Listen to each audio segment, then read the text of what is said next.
Arnaud. Bonjour Arnaud. Bonjour Mirana, bonjour David. Voilà, Mais vous êtes là, on arrive à faire cette vidéo. c'est Ouais, ça. c'est ça. Merci d'être avec nous. Voilà, on avait envie d'échanger un peu sur le célibat. D'abord parce qu'on a plusieurs anecdotes et que c'est une histoire d'amitié entre Arnaud et moi qui a porté du fruit. Et voilà, est-ce que pour commencer, tu pourrais te présenter? Oui, alors pour te dire la chose, je suis prof de religion en Belgique, je l'ai été 20 ans.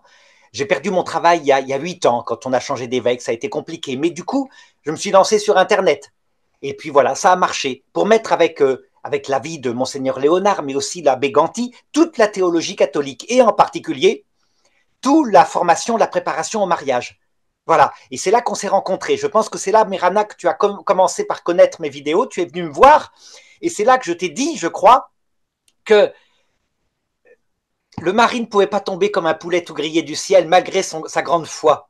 Ça ne pouvait pas arriver. Que c'est vrai qu'il fallait avoir une foi, qu'il fallait faire ça, il fallait prier parce que Dieu fait tout, mais qu'il fallait agir comme si Dieu ne faisait rien. Voilà, si je me rappelle bien l'analogie que je t'avais donnée, et le poulet en question, il est là, c'est Il David. est là, c'est ça. Exactement. Ouais, c'est la fameuse phrase de Saint Ignace, quoi. C'est prie car tout dépend de Dieu, mais agis comme si tout dépendait de toi. Faut quand même y aller, faut s'engager dans sa vie. Dieu pourra rien faire si nous-mêmes on s'engage pas dans notre propre liberté et responsabilité.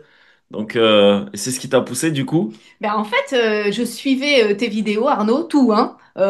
Toutes les vidéos, à ce moment-là, j'étais célibataire, donc j'avais le temps, toutes les vidéos sur les singes, et j'étais vraiment à fond. Et ça m'a fait rentrer dans l'intelligence du catholicisme, vraiment. Et c'était très facile d'accès, enfin voilà, vraiment.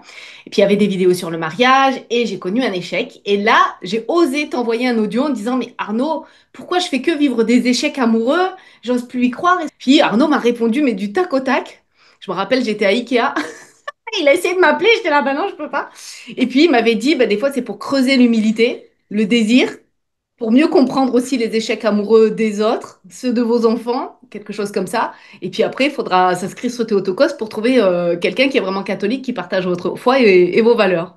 Je crois que ça a été positif parce que vraiment, Mirana, ayant subi ce que c'est que le célibat maintenant, une apôtre du mariage, mais vraiment avec du bon sens, donc du côté de l'action, ça c'est très important parce que si on attend de Dieu, moi c'est ce que je disais à une personne qui, pareil, me disait la même chose, je lui disais, mais tu seras exaucé, Dieu exauce toujours, par exemple dans la vie éternelle, où on aura la merveille d'être amis de tout le monde. Mais c'est pas ce qu'elle voulait, hein. Elle voulait évidemment réaliser sa vocation de mariage sur terre. Et donc, dans ce cas-là, on prend les moyens. Alors, souvent, il y a l'humiliation. Ah, je vais m'inscrire dans une agence catholique, puisqu'il y en a à Paris, il y en a deux, Alliance chrétienne, Théotokos, etc. Il y en a peut-être même d'autres maintenant, hein. Mais c'est humiliant, donc on n'ose pas en parler. Mais en fait, pourquoi on prépare la vocation de prêtre pendant 7 ans? Pourquoi on ne prendrait pas les moyens pour se marier avec ce qui est créé par l'Église pour essayer que des couples unifiés, ayant la même pensée chrétienne, puissent se rencontrer? Mm. Et j'ai vu plein de chrétiens aussi s'inventer que Dieu n'est pas d'accord, qu'il ferait mieux de rester seul, c'est plus de sainteté, c'est plus de perfection chrétienne. Et en fait, voilà, ils se bloquent aussi un petit peu comme ça. Et oui, oui, parce que la théologie de l'Église a toujours dit qu'effectivement, dans la vie religieuse, tous les moyens sont directement ordonnés au fait de rejoindre Dieu. Mais quand on n'a pas la vocation religieuse, ces moyens deviendront une source d'aigreur. Le nombre de religieuses, ma mère m'en avait parlé, qui étaient éducatrices, qui étaient méchantes comme des poux. Elle me rappelait dans les années 50 qu'il y avait une petite sœur qui était là, la seule qui venait leur faire des petits bisous le soir. Et heureusement, ça l'avait réconciliée avec l'Église. Les autres n'étaient pas dans leur vocation. Donc, Mm. si c'est en soi la meilleure vocation, c'est pas par rapport à nous. Si on est fait pour le mariage, c'est la vocation de mariage. Et en plus, ça, David, tu le confirmeras, euh, il y a les mêmes moyens. Je veux dire par là qu'on se confronte comme couple. On n'est pas fait pour vivre ensemble. Les femmes sont de Vénus, dit-on, les hommes de Mars. Il faut s'entendre, il faut faire des concessions. On apprend de la même façon. Nous, en fait, on rencontre beaucoup de célibataires qui ont dépassé la quarantaine. La question de la maternité, ben, Pas trop tard, 40 ans. C'est presque trop tard, mais c'est pas trop presque, ouais, tard. presque. C'est Voilà, urgent, par contre, c'est pour les urgent, ouais. femmes. Voilà, c'est Pour ça. les hommes, non, mais C'est c'est bien dit. il y a une horloge biologique. Ça vient, eh bien, en général, justement, des valeurs de ce monde, hein. Mettre en premier la carrière. Ça veut dire qu'en fait, pour épanouir la femme, on a mis des valeurs masculines. C'est vrai que, je sais pas ce que tu en penses, David, mais nous, souvent, notre fierté, c'est justement que notre femme puisse s'appuyer sur nous. Alors, ça fait machisme, mais n'empêche que ça nous rend fiers. Et les femmes suffisamment habiles, n'est-ce pas, Mirana, disent, bah oui, grâce à toi, je peux m'occuper de mes activités Internet, etc., etc. Voilà.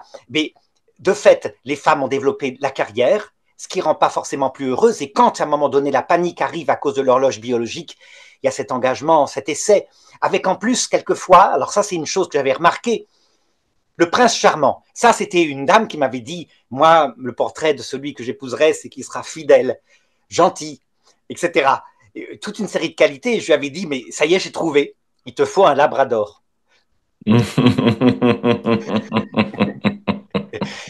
Ça ne veut pas dire qu'il ne faut pas être fidèle, hein, évidemment, David, mais fidèle, gentil, le portrait qu'elle donnait, c'était un labrador, c'est pas vrai. On se confronte et c'est la vocation de mariage parce qu'on est différent. On est obligé, les femmes, d'aimer les hommes tels qu'ils sont. Nous, souvent, on est un peu plus simple que vous. Mais vous, vous nous affinez. Vous êtes peut-être plus compliqué, peut-être plus exigeante, c'est-à-dire que on devrait être parfait, mais du coup, vous nous affinez. Voilà, on risquerait peut-être parfois d'être un peu lourd. Je ne sais pas si c'est ton cas, David, c'est mon cas, moi. Ouais, ouais, si, si, ça l'est aussi. Euh, Moi, je vois plusieurs écueils qui sont vraiment des écueils très répandus aujourd'hui. Déjà, il y a le rapport au temps. C'est-à-dire que on pense qu'on a toute sa vie pour mettre en place les choses avec un réel manque d'engagement dans son existence. De dire, je décide, par exemple, ma vocation, c'est le mariage. Je sais que c'est ça, j'ai ce désir-là dans mon cœur. Je m'engage, je mets tout mon être. Et ce que tu dis, pour moi, c'est très juste. On doit se former, on doit se préparer. Soit on l'a reçu dans une vraie éducation, nos parents étaient des bons modèles, on a reçu des éducateurs qui nous ont formés à ça, soit finalement on va devoir se former en tant qu'adulte, surtout comme la société nous a donné des fois de très mauvais repères, et même en tant que chrétien, ben, il y a des choses à reconstruire, à réordonner, et effectivement pour moi, c'est vraiment quelque chose qui va permettre de pouvoir concrétiser finalement la relation, c'est de se former, de se préparer. Nous, on a fait ce travail avec Mirana. Alors nous, à la base, on n'était pas chrétiens. Moi, je le suis devenu. Moi, j'ai baigné dans ces idéologies orientales, bouddhisme, hindouisme et tout ça. Et puis cette idéologie dominante où c'est tout tourne autour de soi. On est le propre Oui, maître de son existence, quoi.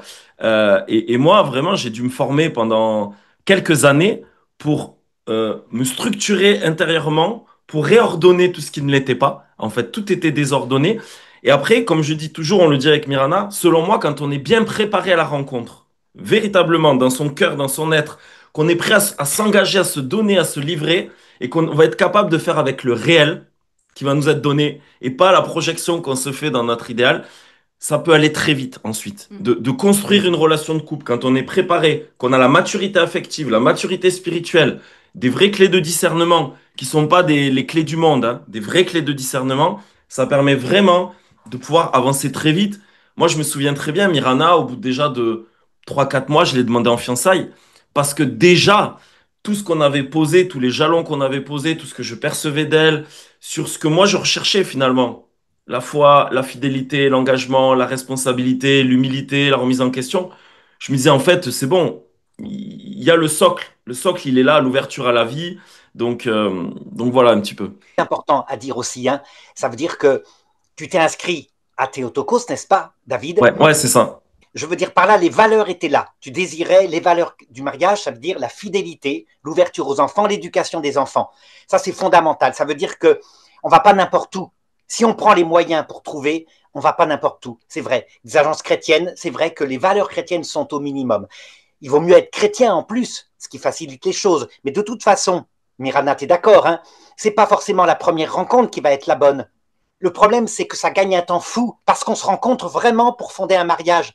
Il n'y a pas Mm. tout le chichi, tu veux me caser, etc. Non, non, vraiment, c'est pour ça. Donc c'est formidable, c'est un moyen extraordinaire.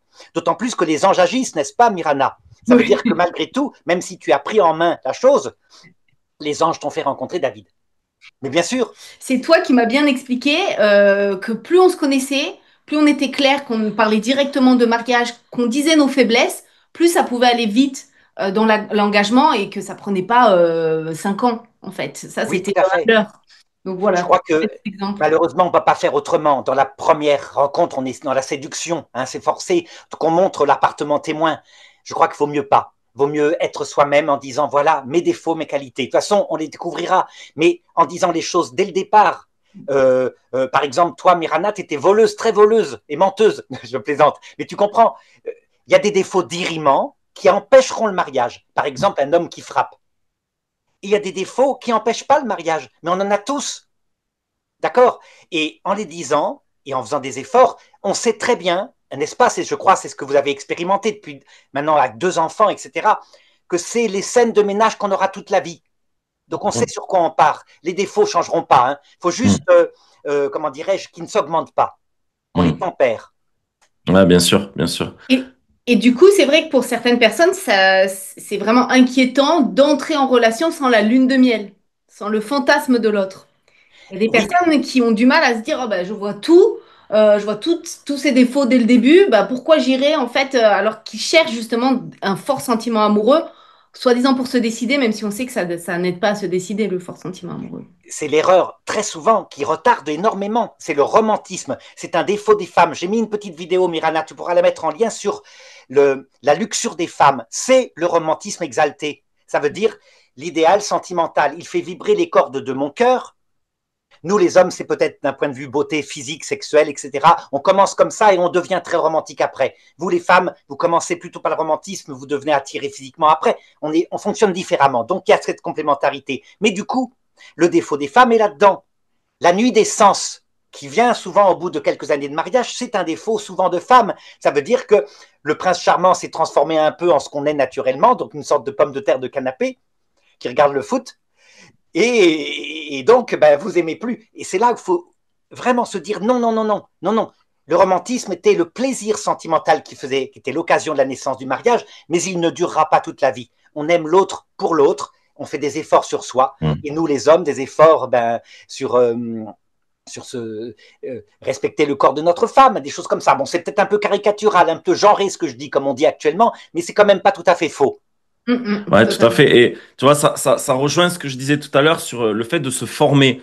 Moi, il y a vraiment une chose qui m'a beaucoup aidé quand j'ai fait les exercices de Saint-Ignace, tout ça, c'est de reconsidérer la question de l'amour. Parce que, en fait, si on définit que l'amour, c'est le sentiment amoureux, c'est le sensible, c'est le romantisme, en fait, on est à côté de la plaque. Parce que ce qu'on va chercher, ça va pas être la bonne chose à chercher. Et donc, même dans notre discernement, dans notre intelligence, dans notre raison, on va pas être guidé et porté. Encore une fois, moi, je dis toujours, le sentiment amoureux, il a toute sa place. Je veux dire, Mirana, quand même, elle m'a attiré, il y a eu quelque chose qui s'est passé au niveau des hormones. Mais ensuite, j'ai discerné, pas à partir de ma sensibilité, de mon affectivité, j'ai discerné à partir de est-ce que cette relation, elle est bonne pour elle comme pour moi?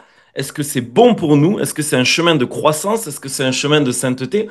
Voilà. Et moi, je le vois dans les accompagnements, et même chez les chrétiens, aujourd'hui, la conception de l'amour, elle est tellement influencée par nos valeurs du monde, notre idéologie, où on veut se faire du bien, on veut jouir, on veut que ça nous apporte quelque chose. Il y a un côté très individuel. Et selon moi, simplement de reconsidérer l'amour, acte de volonté, engagement, fidélité, ouverture à la vie, voilà, avec vraiment, encore une fois, des vrais repères de discernement, ça aide beaucoup les personnes de faire ce travail-là. Et pareil, ça m'avait beaucoup aidé en faisant les exercices, que le couple, c'est pas une fin en soi. C'est un chemin. Donc, faut pas l'absolutiser. Parce qu'en fait, si on inverse et qu'on en fait un absolu du couple, moi, j'espère que j'aurai mon mari, ma famille, et qu'on en fait un absolu dans cette vie finie, Oui. en fait, on se met une pression et en plus, on en crée une idole du partenaire et une idole de la relation qu'on doit vivre. Alors qu'en fait, c'est juste un moyen. C'est un moyen que je choisis, mais du coup, je trouve que ça permet de réordonner, réagencer les choses. Du coup, peut-être on se met moins de pression dans le choix du partenaire ou dans le type de relation qu'on devrait vivre. Et je trouve que ça permet de remettre un peu plus les choses dans le contexte. Tout à fait, puisque en fait, on a des défauts, on le voit bien dans nos couples. On ne peut pas se changer radicalement. Un homme ne peut pas devenir une femme ne peut pas devenir un homme. Donc, il va bien falloir faire le chemin vers l'autre, et c'est pas l'idéal, mais c'est comme ça. Donc, c'est une vocation, et c'est là où la vocation de mariage intervient. Ça veut dire que, avec la décision, à un moment donné, quand on s'est marié, de quoi qu'il arrive, tenir dans la fidélité, vraiment, pardonner à l'autre, etc., en sachant qu'il va s'épanouir dans la vie éternelle. C'est une aide énorme. Hein. Les gens se plaignent parce qu'il y a énormément de divorces, mais ça vient aussi de l'athéisme, puisqu'il n'y a pas, il y a pas de but. Donc la lassitude de la vie commune, qui vient forcément au bout d'un certain temps, font que les gens ne tiennent pas, ou tiennent beaucoup, beaucoup moins. La foi fait partie. Donc c'est pour ça que Théotokos, qui est justement est quelque chose de profondément chrétien, c'est important. Hein, ça change tout. Mm. Mm. Ouais, bien sûr. Euh, c'est vrai que j'ai l'impression que mai 68 est tellement passé par là que les femmes veulent devenir des hommes, que la carrière professionnelle est passée devant, que le désir de maternité rime avec contrainte, peur de perdre sa liberté. On le voit, beaucoup de femmes, même quand elles rencontrent un jeune homme charmant, eh bien cette peur d'être mère se réveille en disant mais voilà, finalement je vais perdre tellement de choses, j'ai tellement de mal à me gérer moi-même, et ça c'est fou aussi. Il y a des gens qui disent, mais j'ai tellement de mal déjà à être bien avec moi-même que j'ai peur de ne pas être bien avec un enfant. Alors que je pense qu'au contraire, ça peut aider. Ça peut aider justement à se décentrer de soi, à un peu se mettre de côté, à s'oublier. Alors quand on dit ça pour les catholiques, ça va, mais peut-être pour certaines personnes, c'est compliqué.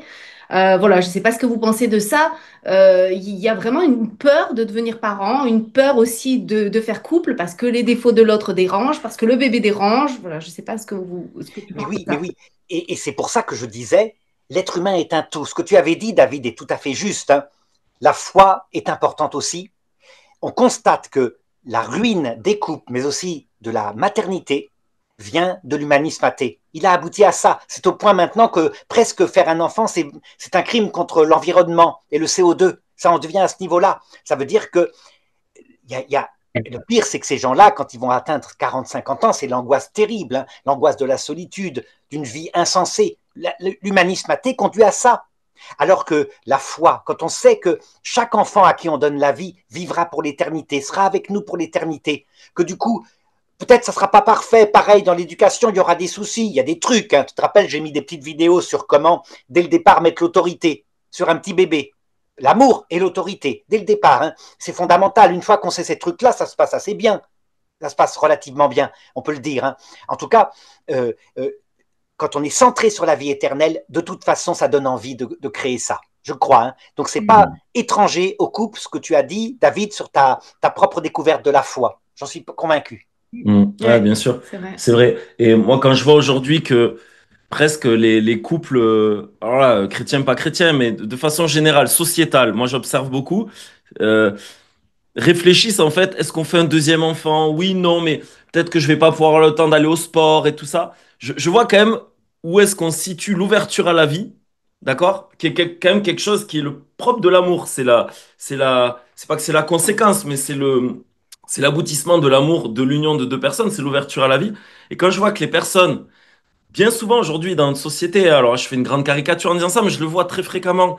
Ouais, mais je sais pas si on va avoir un deuxième parce que là, franchement, le sport déjà, c'est difficile. Et qu'on réfléchit juste en termes, moi, mon petit confort personnel, mon petit équilibre personnel autocentré, ça dit déjà que il y a quelque chose qui est perdu dans ce qui est vraiment, je vais mettre un mot, mais ontologique. C'est inscrit dans l'être, c'est inscrit dans l'humain. C'est comme ça, l'amour, c'est une ouverture à la vie.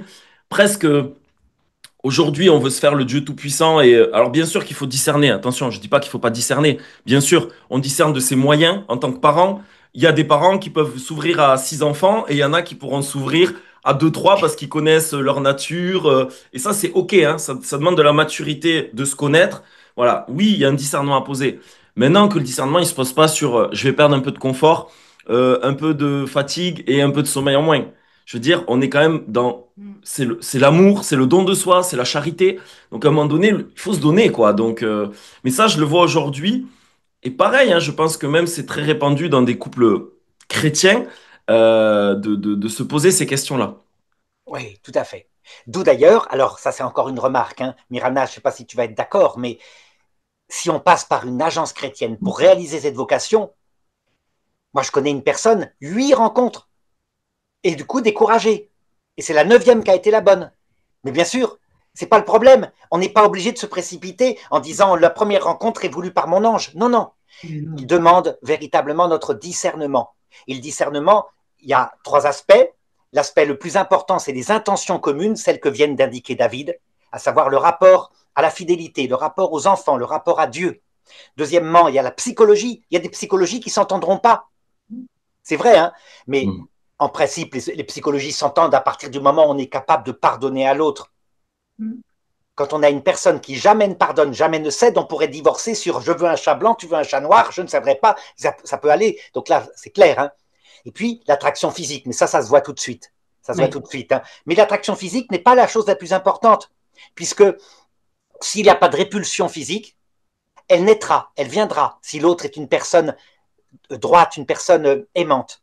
S'il y a répulsion physique, évidemment, ça c'est diriment. On ne va pas se marier avec une personne dont il y a répulsion, c'est évident. David l'avait bien dit d'ailleurs, tout à fait. Tu as été attiré au point de départ. Hein. Mirana est belle. Et Mirana, tu as trouvé que c'était aussi un homme qui te plaisait. C'est évident, ça joue.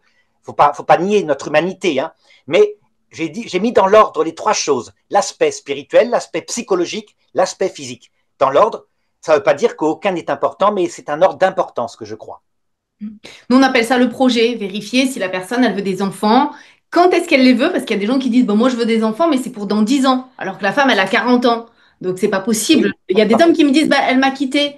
Mais oui, parce qu'en fait, 40 ans, comme tu l'as dit, c'est urgent. C'est très bien dit. Donc, c'est urgent. Elle peut pas attendre. Vous n'êtes pas sur le même rythme. Donc, il y a le projet et le tempo pour le réaliser. Nous, on parle de ça. Et c'est vrai que, qu'est-ce que tu as dit par rapport au physique? Nous, on a une petite anecdote. Alors lui, il voyait mes vidéos, donc il se faisait une idée de la psychologie et du physique que j'avais. Et moi, j'avais vu que des photos Théotokos. Et aux premières photos, j'ai dit, il sourit pas, on voit pas ses dents. Et, parce que les hommes, bah, souvent sur les photos, je sais pas, oui. ils affichent pas leur sourire, tout ça. Et puis j'ai dit, mince, je m'étais toujours imaginé avec un homme qui avait des cheveux. Parce que moi, c'était Jésus, quoi, mon rêve. Mmh. Et j'avais une copine qui m'avait fait relativiser sur ce point en disant, mais c'est tellement pas grave. Puis Oui, c'est mieux sans feu même. c'est ça, elle disait, t'imagines le matin, il te prendrait ta brosse? J'ai dit, ouais, t'as raison, on s'en fout. Bon, bref. Donc voilà, il y a aussi, par moments, sur le physique, on le voit, il y a beaucoup de représentations. Les gens regardent que les blondes, que les bruns. Et quand on les fait réfléchir sur ça, là, on a une personne qui s'est mariée récemment et qui nous a dit, bah, heureusement que vous m'avez fait réfléchir sur ça, parce que comme il est un peu rond, je l'aurais pas regardé. Oui, Alors qu'en oui. fait, je suis Alors que très bien c'est aurait avec été une lui. erreur, puisque dans la vie commune, le physique de l'autre est moins regardé que sa gentillesse, son caractère, les scènes qu'on peut avoir de ménage, s'il y en a, etc. C'est évident. Après, ça se met en phase. Hein. Voilà. Sauf répulsion, ça peut C'est ça. arriver. Ouais, Mais tout à fait. Moi, je leur dis souvent que il y a des critères qui vont juger fondamentaux, structurels, et je leur dis, mais en fait, si je pouvais là te montrer que dans 3 ans, ce truc-là, ce que tu me dis, en fait, mais vraiment, ça, tu n'y accorderas aucune importance. Sauf que, ben, au début, ils mettent le focus là-dessus. Ça peut être vraiment des critères physiques, ça peut être un défaut, ça peut être un trait de caractère et tout ça. Je leur dis, mais en fait, là, tu t'attaches à des détails. Donc, tu n'arrives pas à poser un vrai discernement parce que tu prends des critères que toi, tu juges être structurels et fondamentaux pour toi dans le choix du partenaire, alors qu'en fait, ils ne le sont pas. Objectivement, ils ne le sont pas. Et donc, tu vas te bloquer, tu vas te limiter parce que quand on se fixe trop de critères comme ça, c'est-à-dire critères liés à un idéal hein, qu'on se représente, oui, dès qu'on prend une personne, on va comparer cette personne avec l'idéal qu'on se représente, on va voir les petits défauts et ce qui ne correspond pas à l'idéal, et en fait, on va éliminer les personnes, d'accord? Mais en fait, on ne saura pas faire à partir du réel, parce qu'en fait, on est trop pris dans notre fantasme, notre idéal, notre représentation. Moi, c'est quelque chose que je casse énormément, ça, l'idéal, parce que je trouve que c'est très de notre société Ouais. aujourd'hui, d'être dans un idéal, je le dis comme ça, une toute puissance. Moi, je veux que ça soit ça. Et pareil, avec toutes les images qu'on a et toute l'influence qu'on a, et ce que tu disais, c'est très juste, je le vois chez les hommes aujourd'hui, ils voudraient tous avoir des top modèles. Mais tous. Et oui, pareil, et les hommes qui ont, par exemple, 40 ans, ils voudraient une femme qui a 10 ans de moins, parce que pour eux, c'est mieux. C'est plus joli. Voilà. Et je parle même pas pour l'ouverture à la vie. C'est-à-dire, pareil, je vois des hommes, des fois, qui ont 50 ans, ben, ils voudraient une femme de 35 ans. Voilà. Il y a quelque chose qui est pas ordonné, qui est pas ajusté. Ça part pas de quelque chose qui est sain intérieurement. Et ça, je le vois, c'est vraiment, c'est des choses que moi j'essaie de casser entre guillemets, voilà, pour montrer que, ben, attention, parce que si tu t'arrêtes sur ça, ben en fait, t'étonnes pas que tu vas pas y arriver. T'étonnes tout à pas. fait. C'est juste que tu cherches pas la bonne chose ou tu cherches pas avec les bons outils. Donc en fait, ton GPS, il est mal orienté. Voilà, tu as mis la direction, mais c'est une mauvaise direction. Elle va t'amener toujours, tu vas te perdre dans des chemins de traverse. Donc, et pour moi, en tout cas, c'est mon expérience, mais je le vois, c'est ce que je fais beaucoup dans les accompagnements. C'est souvent changer notre état d'être notre préparation, on a parlé de la préparation tout à l'heure, pour moi, c'est surtout ces switches à faire intérieurs. Est-ce que vraiment je me conditionne de la bonne manière? Est-ce que je vais vraiment poser mon attention sur les bons critères de discernement? Est-ce que je vais aussi accueillir ce qui m'est proposé? C'est ça, c'est Vraiment l'accueil. faire avec le réel. Moi, je leur dis toujours, Dieu, il est dans le réel de ce que tu vis. Dieu, il n'est pas dans ton mental et tes abstractions et tes représentations. Dieu, il est dans la réalité que tu vis. Donc, fais avec ce réel. Tu pries Dieu pour qu'il te fasse rencontrer, ben, accueille la personne et discerne ensuite avec cette personne si ça peut être un vrai chemin de croissance et si vous pourriez être fait l'un pour l'autre. Ah oui, oui, non, vraiment. C'est une maturité que tu donnes par cet enseignement. Une maturité que, c'est curieux, mais à 15 ans, qu'on soit comme ça, c'est tout à fait normal. Mais c'est vrai que beaucoup d'adultes sont restés des adolescents Mm. actuellement. Comme tu disais, Mirana, sans doute un effet de la génération de mai 68, Mm. donc source de beaucoup de détresse, hein. Donc Ouais. voilà, voilà. Alors, un dernier point peut-être que je voudrais parler, hein, peut-être avant c'est que il est important de se préparer au mariage, d'être au courant des épreuves habituelles de la vie du couple. Mm. Mm. Nuit des sens, nuit de l'esprit, ça vient de Sainte Thérèse d'Avila. Nuit des sens, c'est l'épreuve classique au bout de quelques années de mariage, quand il n'y a plus le romantisme de l'amour. Je pense pour ma part, je ne sais pas ce que vous en pensez, que un mariage de raison, quand il n'y a pas eu la passion sentimentale brûlante qui est arrivée au début, est plus solide finalement, parce qu'il n'y a pas la nuit des sens. Il n'y a pas l'épreuve de tout d'un coup, la passion qui est tombée est obligée d'aimer l'autre tel qu'il est. Quand ça arrive, c'est mieux. Quand, évidemment, nous, on souhaite tous tomber amoureux dans des rencontres, etc. C'est ce qu'il y a de plus beau. Mais ce n'est pas forcément la chose la plus souhaitable. Il peut y avoir des mariages très solides et qui ont été des mariages au départ de raison et après on conduit à l'amour parce que l'autre était vraiment bien. Et puis, nuit de l'esprit, c'est des épreuves quand plus âgés, quand les enfants quittent la maison, qu'on se retrouve avec la perspective éventuellement de la vieillesse et choses comme ça. Mais ça, c'est autre chose, hein. Ça, c'est peut-être un peu trop d'en parler maintenant. Mm. En tout cas, on en a conclu quand même qu'en 2025, parler de mariage de raison, c'est pas du tout à la mode, c'est pas du tout dans l'air du temps. Les gens se braquent, c'est très très très compliqué, alors que depuis la nuit des temps, il y a eu des mariages de raison. Il n'y Oui, a pas parce que les eu. gens identifient l'amour et le sentiment. C'est ce que tu avais dit, David, hein. Ouais. C'est Ouais. ça. C'est-à-dire que pour eux, c'est ça. Arriver à leur faire comprendre que l'amour est un choix de l'intelligence et de la volonté et que le sentiment peut venir après, l'accompagner et non pas forcément être au départ et que c'est beaucoup plus mûr, c'est difficile. C'est difficile. C'est venu des films, c'est venu. Et Ouais. ouais, Hollywood, film Ouais, hollywoodien. ouais, et puis quand même, encore une fois, c'est-à-dire, quelle définition je donne à l'amour? Pour moi, c'est vraiment ça. Quelle définition je donne de l'amour? Parce que c'est de la sémantique. Si pour moi, l'amour, c'est du sentiment amoureux, ça donne ce que tu décrivais. C'est ces couples qui, au bout de 5, 7, 8 ans, disent, on s'aime plus. De quel amour on parle? On parle du sentiment amoureux qu'on ressent plus. Bah, ok, mais c'est pas l'amour. Voilà, si l'amour, c'est veiller au bien de l'autre, c'est chercher à sa croissance, c'est veiller à son bien, à son épanouissement et à son chemin de sainteté. L'amour, c'est un don de soi, mais ça part pas de quelque chose de sensible. D'ailleurs, la plus grande maturité de l'amour, alors, je suis pas bien placé pour en parler parce que j'ai pas encore vécu 30 ans avec ma femme, mais on y viendra un jour, à la grâce de Dieu. C'est l'amour véritable, justement, il vient avec le temps. C'est-à-dire qu'au contraire, on rentre dans un niveau d'amour, justement, qui est purifié du sentiment amoureux. Ça purifie aussi plus en plus l'égoïsme, l'individualisme, la recherche de jouissance personnelle. Et encore une fois, moi, comme je répète quand même aux chrétiens, alors, faut bien le comprendre ça aussi, mais pour pas croire que c'est un amour doloriste au sens il faut souffrir et tout ça, mais ça va avec la croix. C'est-à-dire que faut que j'accepte de souffrir par amour. Parce que si notre société moderne, dès qu'on souffre, non, mais moi je me respecte dans mes besoins, donc je décide d'arrêter la relation, ben, là, ouais, c'est juste une idéologie où l'homme, il est Dieu, il est le centre du monde. Ce qui gouverne sa décision, sa volonté, son intelligence, c'est sa petite jouissance personnelle.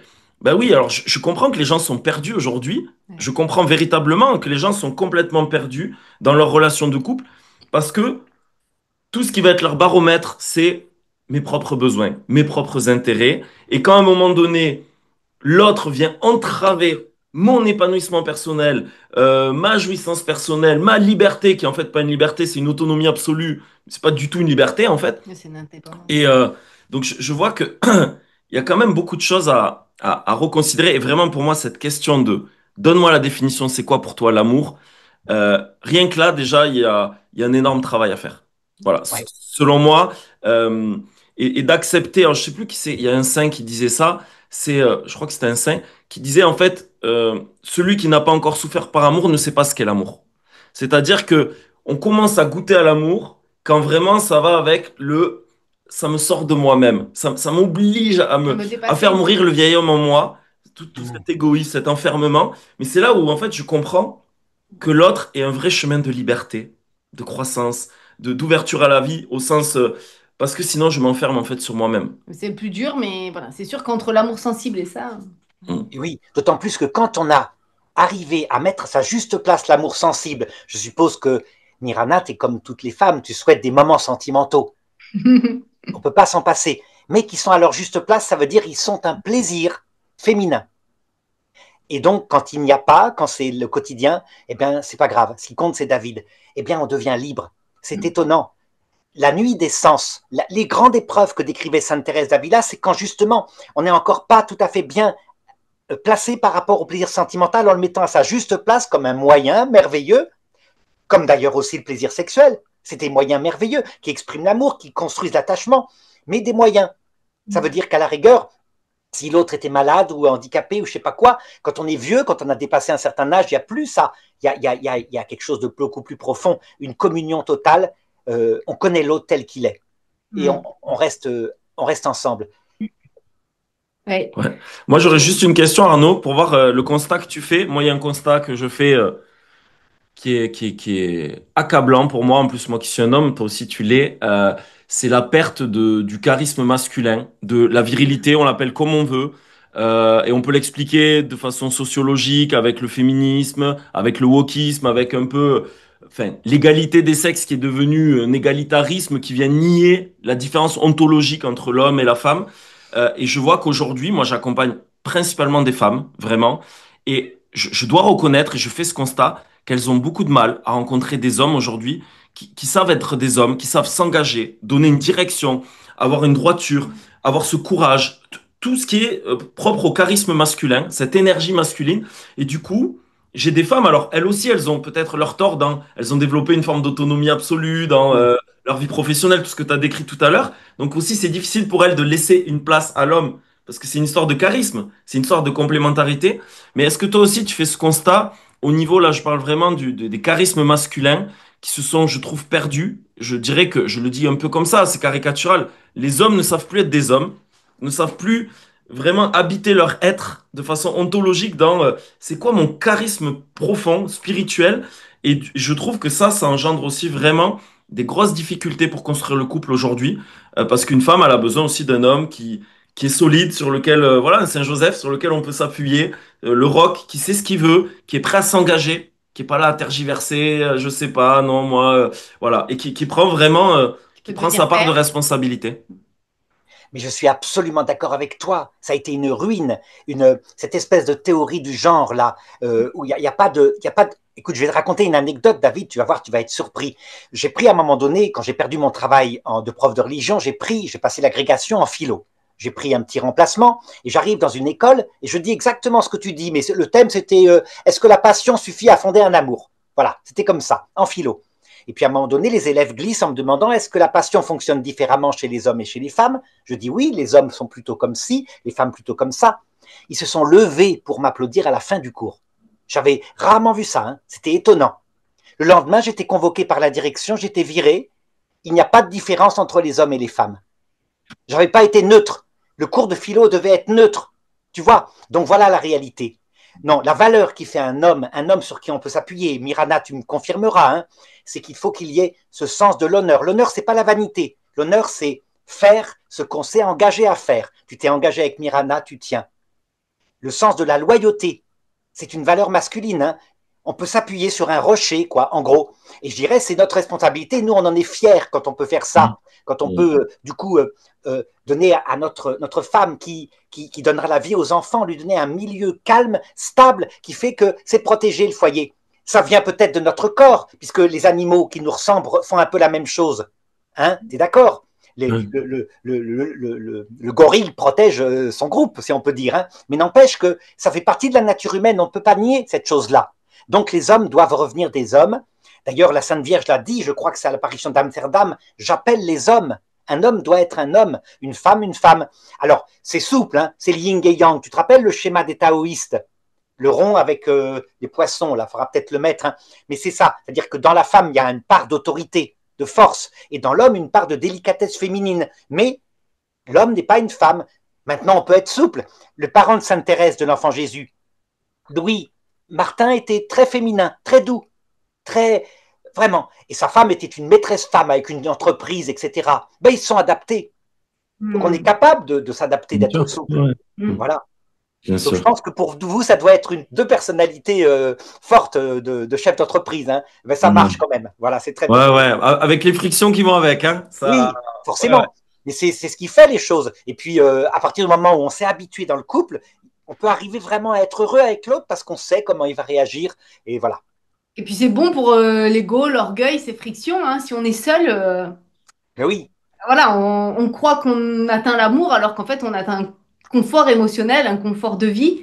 Et du coup, je voulais rebondir un petit peu sur ça, hein. Il y a vraiment une peur d'être écrasé par la vie de couple, par la vie de famille, parce que ça demande de l'énergie, hein. On va pas se mentir, hein, les bébés qui se réveillent la nuit, etc.